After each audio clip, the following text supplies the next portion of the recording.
It was the dead of night when the roar of motorcycles echoed down the empty streets of the small military town. The air was heavy with tension, thick with the promise of trouble.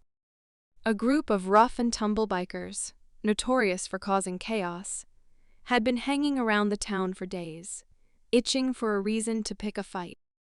They didn't know the town had a secret. Beneath its calm exterior lay the Riot Control Barracks, a place where soldiers learned not only how to manage crowds, but how to survive in the most hostile of environments.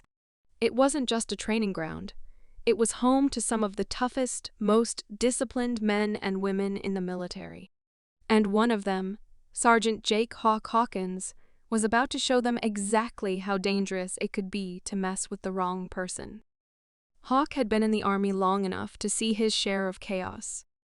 He'd faced riots, protesters, and skirmishes in the world's most dangerous hotspots. He was the kind of guy you didn't want to cross, and he had an edge about him, a calculated calmness that unnerved most people.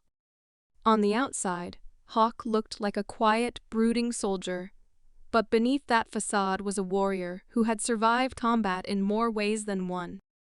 And the bikers didn't know that they had just walked into his territory. That night, the bikers, a gang known as the Vultures, decided to have some fun. They revved their engines and tore down the main street, their gleaming chrome machines a defiant challenge to the town's silence. Their leader, a towering figure named Viper, wasn't one for subtlety. He waved his men toward the barracks, taunting the military presence in the area. "We'll show these soldiers who's really in charge." Viper laughed, his voice full of bravado. His gang followed with reckless abandon, shouting obscenities and revving their engines like they owned the place. But Hawk was ready. He stood alone by the barracks, arms crossed, watching as the bikers approached. He knew what they wanted: trouble.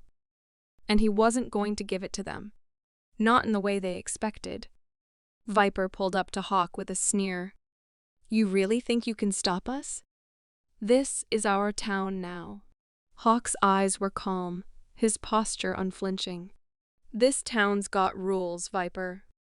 You're breaking every one of them." Viper scoffed and dismounted his bike, his gang following suit. "Rules? What, are you gonna arrest us all? You alone against us? You're gonna get your ass handed to you." Hawk didn't flinch. Instead, he let out a slow breath, scanning the bikers.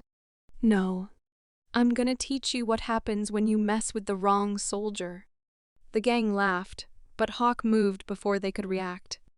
His training was precise, years of instinct guiding him through the next few moments.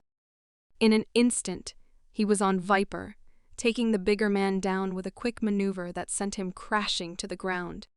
The gang members rushed to their leader, but Hawk was already one step ahead. With fluid motion, he disarmed one biker, using his own momentum to send him sprawling across the asphalt. The rest of the bikers hesitated for a split second, and in that moment, Hawk took control of the situation. With expert precision, he took out another member, a punch that landed squarely in the gut, knocking the wind out of him.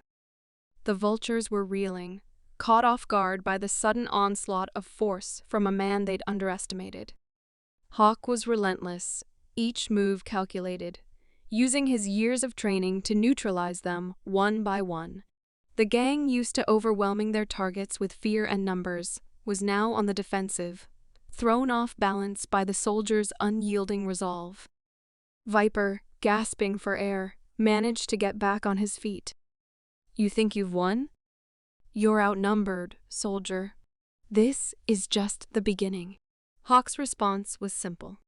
He grabbed the collar of Viper's jacket and slammed him against the nearest bike. "This is the end," he said coldly. "And next time, it'll be worse for you."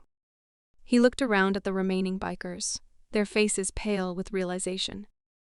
They had crossed the wrong man, the wrong soldier, and now they were going to pay for it. Viper's bravado crumbled, and with a final glance at Hawk, he barked orders to retreat. The bikers scrambled back to their motorcycles, unsure of what just happened, but certain they didn't want to stick around for round 2.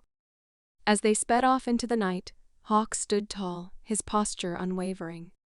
The sound of the motorcycles faded, leaving only the eerie silence of the town behind.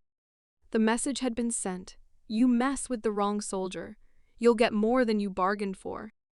And from that night on, the vultures would think twice before setting foot in that small military town again.